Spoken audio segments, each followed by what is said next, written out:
Si uno mira a nuestras ciudades, podría pensar que siempre han estado ahí, ¿verdad? Pero nada más lejos de la realidad.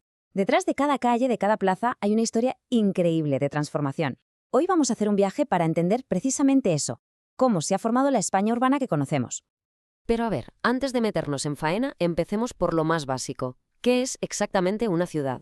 ¿Un montón de gente viviendo junta? ¿Edificios altos? La definición oficial puede parecer sencilla, pero la cosa tiene más miga de lo que parece. Oficialmente en España la cosa es simple. Si un municipio pasa de los 10.000 habitantes, se considera urbano. Es un corte numérico y ya está. Pero vamos a ver, ¿de verdad hay tanta diferencia entre un pueblo de 9.999 habitantes y una ciudad de 10.001? Pues ahí es donde los números se nos quedan un poco cortos, ¿no? Porque una ciudad es mucho más que un número, es una sensación, es la forma de los edificios, más altos, más pegados unos a otros. Es a lo que se dedica la gente, ya no es el campo, es la industria, son los servicios. Y sobre todo, es ese lugar donde convive gente muy distinta y donde existe una privacidad, un cierto anonimato, que en un pueblo es impensable. Bueno, con esta idea en la cabeza, vamos a hacer un viaje en el tiempo. Empezamos por el principio de todo, la España preindustrial, un larguísimo periodo que va desde la antigüedad hasta mediados del siglo XIX. Aquí están las raíces de casi todo. El mapa urbano de España es como un lienzo que se ha ido pintando una y otra vez, capa sobre capa. Los fenicios pusieron las primeras pinceladas en sitios como Cádiz. Luego llegaron los romanos y dibujaron sus cuadrículas en Barcelona o Sevilla. En la Edad Media, el sur se llenó de luz con joyas como Córdoba. Y mucho después, en el siglo XVI, una decisión, nombrar a Madrid capital, lo cambió absolutamente todo. Y ojo, que ninguna de estas ciudades apareció por arte de magia, no, se fundaban con un propósito clarísimo. A veces era para controlar un territorio militarmente, otras para gobernar desde allí, también por temas económicos, para gestionar el comercio, o incluso por motivos religiosos. Cada ciudad era una pieza clave en el puzzle. Y esa forma de pensar se ve a pie de calle. Miren la diferencia, es brutal. A la izquierda, la cuadrícula perfecta, súper lógica, de una ciudad romana, pensada para ser eficiente. Y a la derecha, el laberinto de callejuelas de una ciudad medieval como Toledo, que creció de forma más orgánica, casi como si tuviera vida propia. Son dos mundos, dos mentalidades, grabadas en piedra. Y casi todas tenían algo en común, la muralla.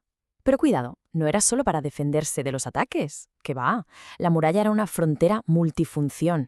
Servía para parar ejércitos, sí, pero también era una aduana para cobrar impuestos a todo el que entraba, y hasta un cordón sanitario para aislar la ciudad si llegaba una epidemia. La muralla lo era todo. Y de repente, en el siglo XIX, llega una fuerza que lo va a cambiar absolutamente todo, la revolución industrial. Las ciudades, que habían tardado siglos en tomar forma, estaban a punto de transformarse de una manera radical en apenas unas décadas. El gran protagonista de esta transformación fue la fábrica. Se convirtió en una especie de imán gigante que atrajo a millones de personas del campo. Fue el famoso éxodo rural. La gente lo dejaba todo, buscando un trabajo, un futuro, y las ciudades simplemente reventaron. Y claro, la ciudad se partió en dos, literalmente. Por un lado teníamos los ensanches burgueses, calles anchas, bien planificadas, con alcantarillado y casas elegantes. Y por el otro, pegados al humo y al ruido de las fábricas, los barrios obreros. Un caos de viviendas de mala calidad que crecían sin ningún tipo de orden.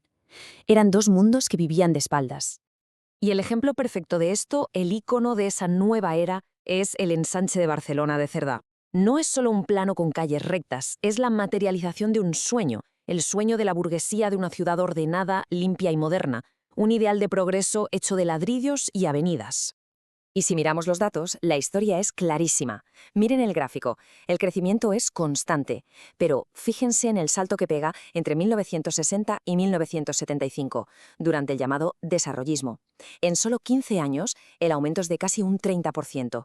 España dejó de ser un país de pueblos para convertirse en un país de ciudades a una velocidad de vértigo. Pero la historia no se detiene. Justo cuando parecía que el futuro de España iba a ser de chimeneas y fábricas, el motor de la historia volvió a cambiar. A partir de 1975 entramos en una nueva etapa, la era postindustrial. Es como si las ciudades, de repente, hubieran cambiado de combustible. El viejo motor industrial, ese que echaba humo, empezó a perder fuerza por las crisis, porque las fábricas se iban a otros países, y en su lugar se puso en marcha uno nuevo, mucho más silencioso pero igual de potente. El de los servicios, el turismo, la tecnología. Las chimeneas dejaron paso a las oficinas. Este mapa que vemos ahora es básicamente una radiografía de la España actual. Es súper visual. Fíjense, un corazón que bombea con una fuerza tremenda en Madrid y unas arterias llenas de vida que recorren toda la periferia, sobre todo las costas. Y en medio, un interior mucho más despoblado. Es el retrato perfecto del desequilibrio territorial que tenemos hoy. Y aquí pasa una cosa muy curiosa. Esa fiebre por irse a vivir a las grandes ciudades empieza a moderarse un poco. El crecimiento ya no se concentra solo ahí, sino que se empieza a repartir hacia ciudades medianas, más pequeñas, que a menudo ofrecen una mejor calidad de vida. Es una especie de descentralización que está ocurriendo poco a poco. Vale, después de todo este viaje a través de los siglos, ¿qué nos queda? ¿Cuál es el legado, la herencia de todo este proceso de construcción y de construcción de nuestras ciudades? Esta tabla lo resume a la perfección. Es la pura lógica de causa y efecto que ha ido esculpiendo España. Cada gran motor económico, la industria, el turismo, la modernización del campo, los servicios, ha dejado su huella en el mapa, desde el vaciado del interior al boom de la costa. Es como el guión de nuestra historia reciente. Y el resultado final de todo esto es un país de enormes contrastes. Un desequilibrio brutal entre una España urbana, llena de gente joven y de oportunidades, y una España rural cada vez más envejecida y vacía. Y, por supuesto, todo esto con un coste medioambiental en contaminación y consumo de recursos que solo ahora empezamos a entender de verdad. Como hemos visto, las ciudades son como organismos vivos, nunca dejan de cambiar.